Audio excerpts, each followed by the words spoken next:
we can see the classification of signals. Now we can see what is meant by signal. What's the basic of signal and what is meant by signals.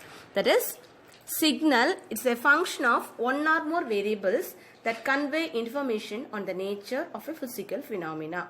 That is, it just convey the information. That is, the information that is used for conveying the signal is said to be the signals. Okay. And examples of signals are heartbeat, blood pressure, temperature, vibrations, etc. Other examples of signals.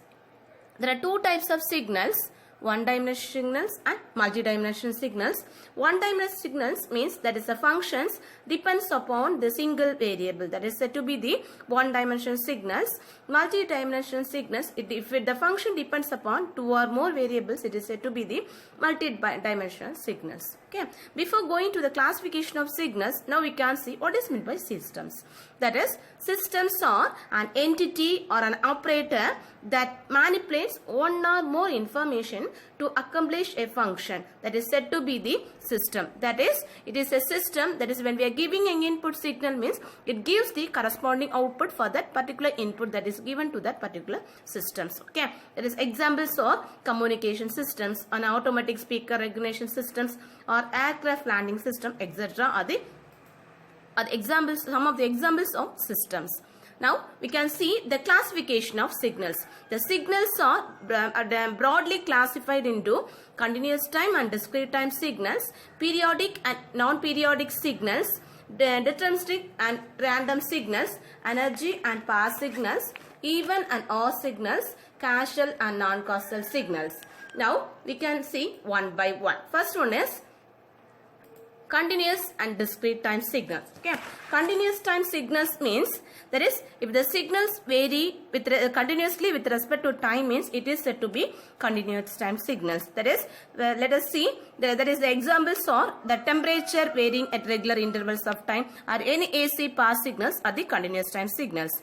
Next, the discrete time signal. Discrete time signals are defined as discrete instant of time. That is said to be the discrete time signal. And the examples of discrete time signals are, that is, if a person is depositing an amount, particular amount or an RD in a particular account for every month, it's said to be the discrete time signals. Okay. Next we can see the periodic, and the second classification is periodic and aperiodic signal. Here in the case of continuous time signal, if x of t, that is the signal x of t equal to x of t plus capital T, then the signal is said to be a periodic signal. Okay, where capital T is the fundamental period. And also in the case of discrete time signals, if x of n equal to x of n plus capital N, then capital N, then it is said to be a periodic signal. Okay, here otherwise it is said to be a aperiodic signal. Okay, and the third classification is deterministic and random signal. Deterministic signal means, that is, there is no uncertainty with respect to its values at any time, and it is said to be the deterministic signal. Okay, and the random signal means, that is, it produces the uncertainty before it occurs. That is said to be the random signal. Examples are hazards or any noise signal is the random signal. Okay, and also the energy signal. Energy signal means, in the continuous case, if it satisfies the equation, that is, it is defined as E equal to integration of modulus of x of t the whole square dt.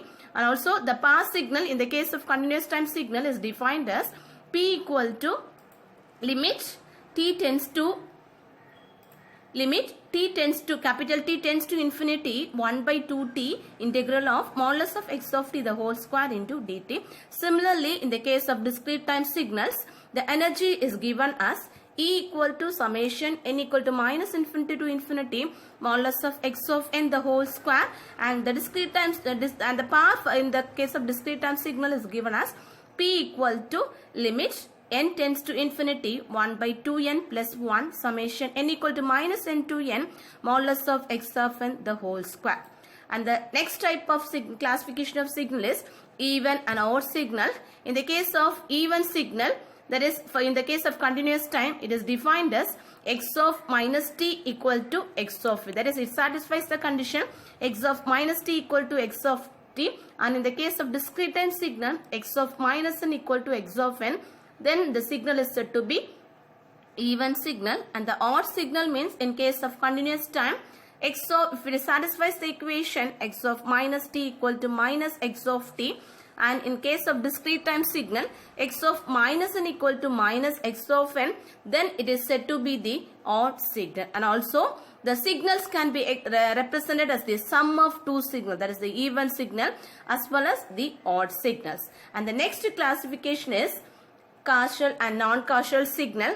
A continuous time signal is said to be causal if x of t equal to 0 for t less than 0. Otherwise, the signal is said to be a non-causal signal. And the discrete time signal x of n is said to be causal if x of n equal to 0 for n less than 0. Then otherwise, the signal is said to be non-causal signal. That's about the classification.